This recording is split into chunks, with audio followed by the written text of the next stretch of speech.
I'm proud that I could be part of that period of also working for our liberation. Another memory that I have, which came back to me very, very strongly during the last couple of weeks because of this terrible act of releasing Janusz Wallace, the killer of Comrade Chris Hani, the person who assassinated Comrade Chris Hani, are the close ties that I had with Comrade Chris.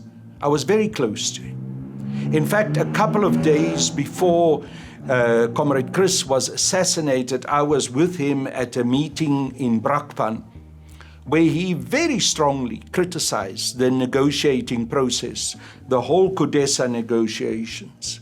And he said, the compromises that our negotiators as the African National Congress under the leadership of Cyril Ramaphosa are making are actually going to destroy our liberation project. It is going to mean that our people are not going to find the full liberation that they have hoped for and that they have sacrificed so much for. And he emphasized especially that liberation is not just liberation from racism, from racial oppression, but it's also liberation from economic oppression. And if you cannot address the continuing white monopoly capitalist control over our economy and the exploitation of the majority of Black and especially African people, then it is not full liberation. In fact, then it is a sell-out process. So I remember those words of Comrade Chris and how him and I spoke about it, how concerned he was. The concerns that he also expressed that there are people inside the African National Congress who have infiltrated the ANC, even during the time when the ANC was in exile, who were sellouts then already, who sold their souls for money from the white monopoly capitalists and from the imperialists, and were like sleepers, like agents inside the ANC, and who were now emerging, taking the lead in the negotiations, and was making compromises that would make it impossible for us to see the dream of full liberation being achieved in South Africa. And I'm convinced that the reason why Comrade Chris was assassinated was because he was such an outspoken critique. He gave such an outspoken critique of this negotiating process.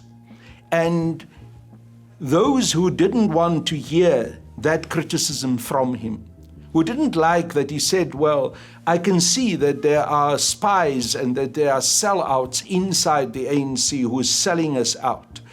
When he said those famous words, I fear that my fellow comrades in the ANC will find it more important to drive in luxury BMWs and Mercedes-Benzes and live in mansions and have big bank accounts than to serve the people. They hated him for that, and they realized that that message of his was getting a lot of support, a broad base of support from the South African community. Chris was the most popular member and politician of the African National Congress amongst the broad base of grassroots supporters of the African National Congress. I have a memory of how Comrade Chris once had to go to the stadium in Kimberley to address a meeting, but he was delayed in other meetings in the Transkei. He couldn't make the time to go there. And the crowd had gathered in that stadium in Kimberley, and they refused to leave. There were thousands of people. They said, we will not leave until we have received Chris Hani here and we had listened to his message. They sat there right into the middle of the night. Eventually, Chris had to charter a private plane to fly from the Transkei to come to Kimberley in order to be able to address those thousands of people who refused to leave until they could see him and hear his voice and hear his message. So there were leaders in the ANC who feared Chris.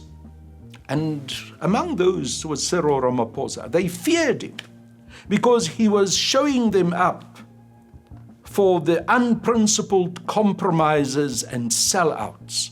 Chris was a member of the South African Communist Party. You will remember at the time when he was assassinated, he was also the General Secretary of the South African Communist Party, but he also served as the Chief of Staff of Umkhonto we Sizwe, and he was a senior member of the National Executive Committee of the ANC, and in fact also a member of the National Working Committee of the ANC. So he was part of the ANC structures because, remember, there's this alliance between the SACP and the ANC, and senior leaders of the SACP also served in senior positions in the National Executive of the African National Congress. So what I wanted to say is that I believe that there was a plot between white monopoly capitalism, between the right-wingers, and even amongst those in the imperialist powers of the West, and those sellouts within the African National Congress who came together to make sure that Comrade Chris was assassinated. They could not afford to have him remaining in the body politic of South Africa, and they could not afford the possibility, which was a very real and big chance, that if he was going to remain alive and be part of the senior leadership of the African National Congress, that he would eventually become the president of the ANC, and they feared that. So they had to kill him. And that, for me, is a very, very serious issue, which we haven't yet addressed. That information about that plot to get rid of Chris Hani and to kill the dream of full liberation of our people has never come fully to the fore because it's been covered up. And I don't believe, not for one moment, that it is coincidence that right now, under the presidency of Cyril Ramaphosa, Janusz Wallis is being released. You must remember that the other man who worked with him, Clive Derby-Lewis, said, well, I did give Wallis the gun, but I never gave him the ammunition. I also never gave him the instruction to kill Chris over that fateful Easter weekend in 1993. So who gave Wallis that instruction? Where did Wallis get the ammunition from? How did this whole plan come together? Now that Wallis has been released, he is not a South African citizen, he is a Polish citizen. I fear that they're going to move him, deport him as quickly as possible out of South Africa, away to Poland, get him away from ever being able to reveal what truly happened with the assassination of Chris Hani. But the central issue here is about that critical memory and legacy and message of Chris for full liberation.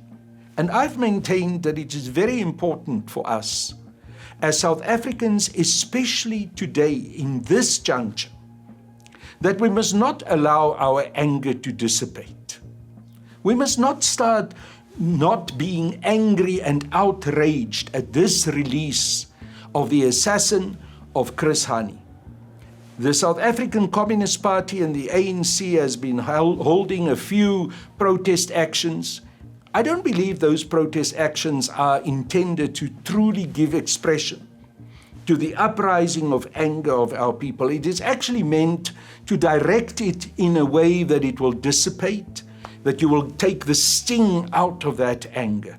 What we have to do is to get angry about how the dream for full liberation in our country has been betrayed. Because 29 years after the negotiated settlement, after we had our first elections on the 27th of April, 1994, we can see that we do not have full liberation in this country. Our country is the most unequal society in the world. We've got the highest levels of unemployment, especially amongst young Black and African people in the world. We've got the most divided society in the world. We've got the highest levels of gender-based violence. We've got the highest statistics of rape in the world. All of this relate back to a failure to bring together a true liberation of our people, and especially a liberation of our people from the continuing exploitation and subjugation to white monopoly capitalism and to imperialism. And that is the anger that must be standing up now. Look, when the ANC returned from exile, when the ANC was unbanned by F.W. de Klerk, the ANC did not immediately lay down arms. The armed struggle did not immediately come to an end.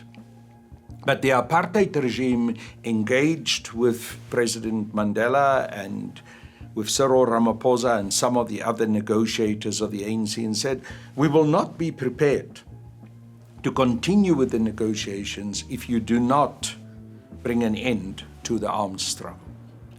So eventually the leadership of the ANC, against the wishes of the high command of Umkhonto we Sizwe, and specifically against the wish of Comrade Chris Hani, took a decision to renounce the armed struggle and to bring an end to that part of our liberation struggle as an armed force in the African National Congress known as Umkhonto we Sizwe.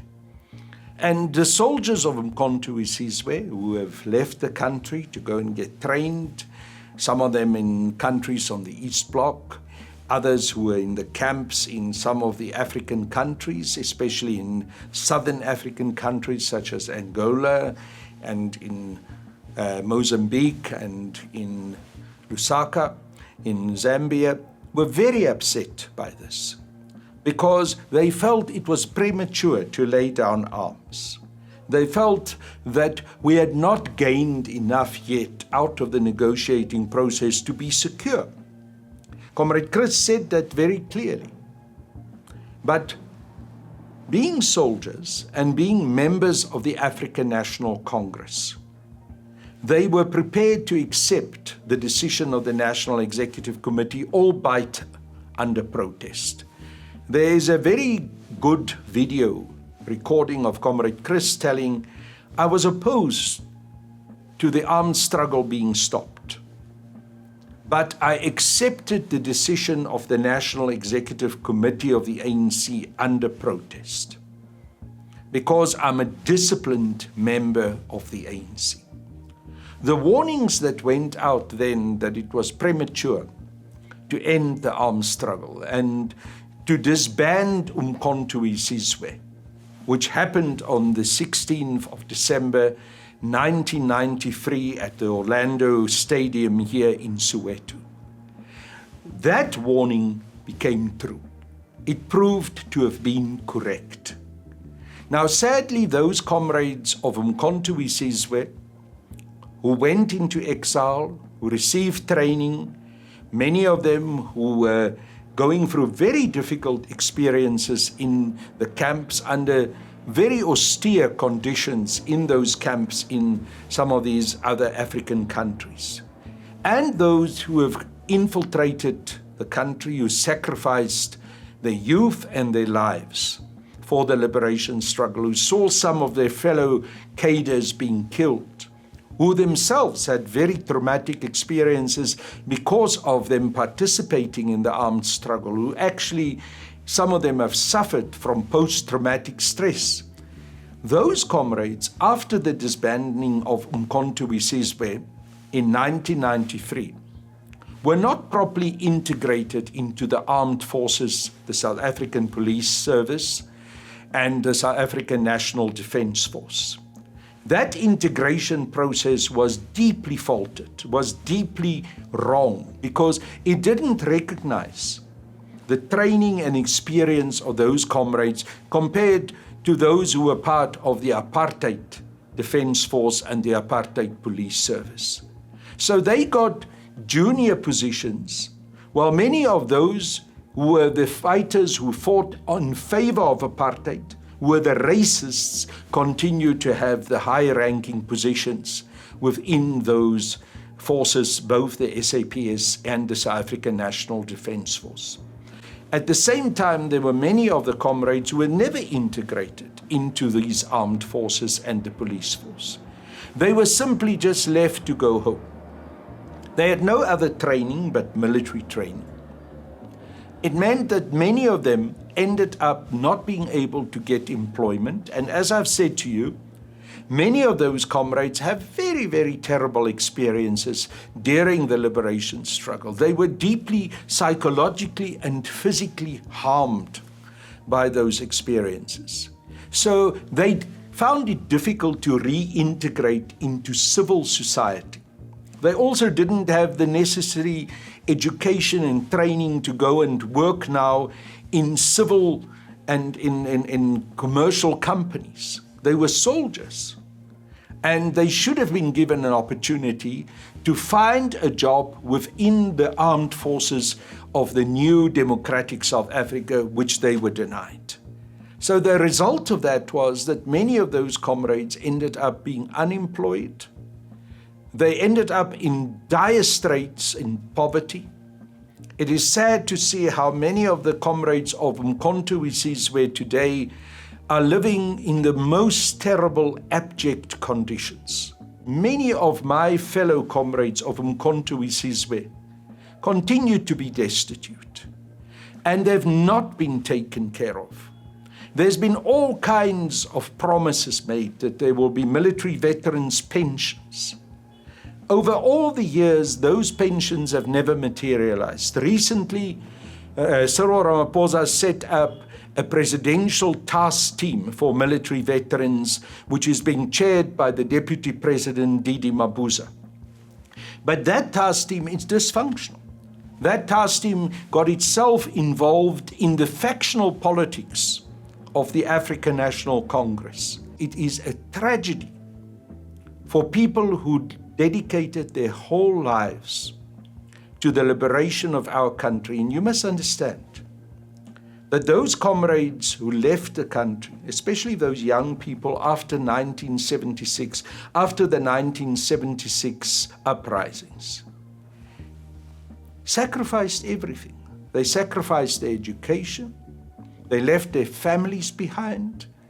They sacrificed their youth for our liberation. And today, this democratic government and this African National Congress is failing them. And there's a lot of truth in that old saying that a nation is known for its integrity and for its humanity through the way in which it takes care of those who made the ultimate sacrifices, the veterans who fought for its liberation. And on that standard, on that norm, this government and the ANC is failing dismally. It is truly a tragedy.